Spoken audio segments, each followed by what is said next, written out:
ઘણું બધું હોય. એટલે ઘણી વખત આપણને આનંદ થાય કે હો બહુ તાલીઓ પડી, મજા આવી ગઈ, આનંદ આવે. પછી ઓફિસમાં જઈએ તારે ખબર પડી કે આ તો આ તાલીઓ પાડી.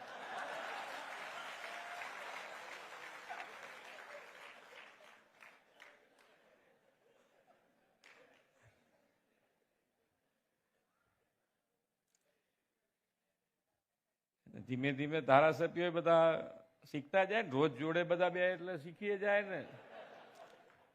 તો સ્વાગત પ્રવચનમાં એમની ડિમાન્ડ તો મૂકી જ દેવાની, સ્વાગત ભલે પ્રવચન દીધું, આ તમે આયા છો તો આટલું કામ તો કરવું જ પડશે.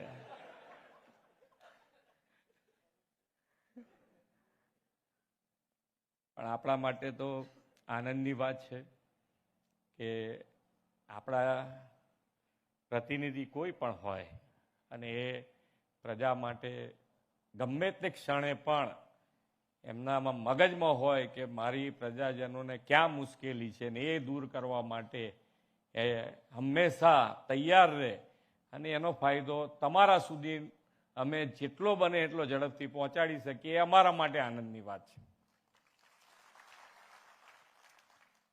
આજે આદ્ય શક્તિપીઠ અંબાજી માતા અને સરહદના રખોપા કરતી માતા નડેશ્વરીની બનાસકાંઠાની આ પવિત્ર ભૂમિ ઉપર 358 કરોડ રૂપિયાના વિવિધ કામોના લોકાર્પણ અને ખાતમુહૂર્તનો આજનો આ પ્રસંગ, અને સાથે સાથે આજે ઇન્કમ ટેક્સ ડે છે.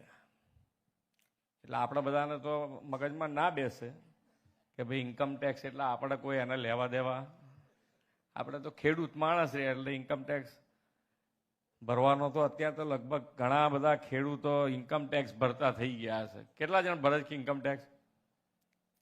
જો ઘણા છે, ઘણા બધા કહેવાય. હું તો એવું કહું છું કારણ કે પહેલા તો ટેક્સ ભરવાનો આવે એટલે જ આગા પાછા થતા. પણ માન્ય વડાપ્રધાન શ્રી અને વડાપ્રધાન શ્રીના વિશ્વાસ કે ભાઈ હવે ખોટું નહીં ચાલે. પહેલા શું હતું કે ભાઈ ઉદાહરણ રૂપે જોઈએ ને તો કે ભાઈ હવે બાજુવાળો નથી ભરતો ને એ મજામાં રહેશે તો આપણે ટેક્સ ભરી ભરીને કરવું છે શું? અને એના કારણે ક્યાંક આગા પાછા થઈને ટેક્સ ના ભરે. હવે એમ થાય છે કે હવે જો ટેક્સ ના ભર્યો તો એની ઉપર કડક કાર્યવાહી થાય છે. એટલે જે ટેક્સની આવક જે છે એ વિશ્વાસથી હવે લોકો ભરે છે કે ના, ટેક્સ અને ટેક્સની આવક જે થઈ છે એનો સદુપયોગ પણ થયો છે એટલો ને એટલો. છેવાડાના માનવી સુધી જે સરકારી યોજનાઓ બનાવી છે એ યોજનાનો લાભ છેવાડાના માનવી સુધી પહોંચ્યો છે, એનો લાભ મળ્યો છે બધાને. અને એટલે જ આજે ટેક્સની આવક એટલે આમ આપણે બધા આંકડા ભલે જે બોલીએ તમારા મગજમાં રાખવા ના રાખવા, એના કરતાં મુદ્દો એટલો છે કે આજે આપણે વેપારી વર્ગ હોઈએ તો વેપારી વર્ગ ટેક્સ ક્યારે ભરે? એમને ભરે કોઈ? એનો ધંધો રોજગાર સારો ચાલતો હોય, એને આવક થતી હોય તો ટેક્સ ભરે ને.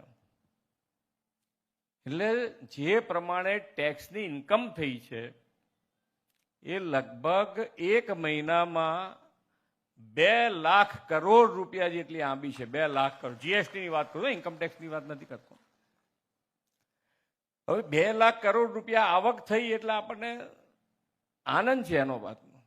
પણ ટેક્સ ભરે જ્યારે વેપારી તો ટેક્સ ક્યારે? તો મેં કીધું એમ કે ભાઈ એને દરેકે દરેક સરકારની ફેસિલિટી, ધંધા રોજગાર માટે એને શું શું જોઈએ તો કે ભાઈ એના માટે અહીંયા આગળ હમણાં કીધું કે ભાઈ જીઆઈડીસી આપણે અહીંયા આગળ લઈ આવ્યા છે. 3-4 જીઆઈડીસીની વાત થઈ.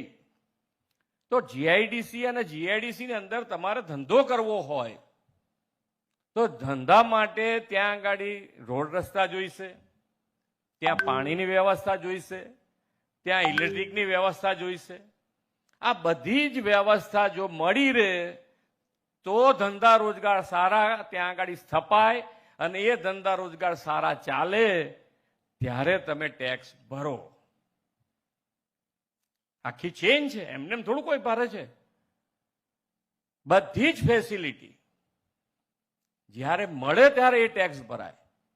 અને એના કારણે આજે જે માન્ય વડાપ્રધાનશ્રીનો રોજબરોજનો વિશ્વાસ એમના ઉપર વધતો જ ગયો. તમે જુઓ દેશ અને દુનિયામાં આજે જે નાની મોટી જે મુશ્કેલીઓ ઊભી થતી હોય એનું કારણ છે કે આજે દરેક જણ જે પણ આગળ વધેલા દેશો હોય એને એમ હોય કે આ તો ગઈકાલ સુધી ભારતનું નામ કોઈ દેવા તૈયાર નહીં, આજે નામ દીધા વગર ના ચાલે એવી પોઝિશન પર આપણે આવી ગયા છે.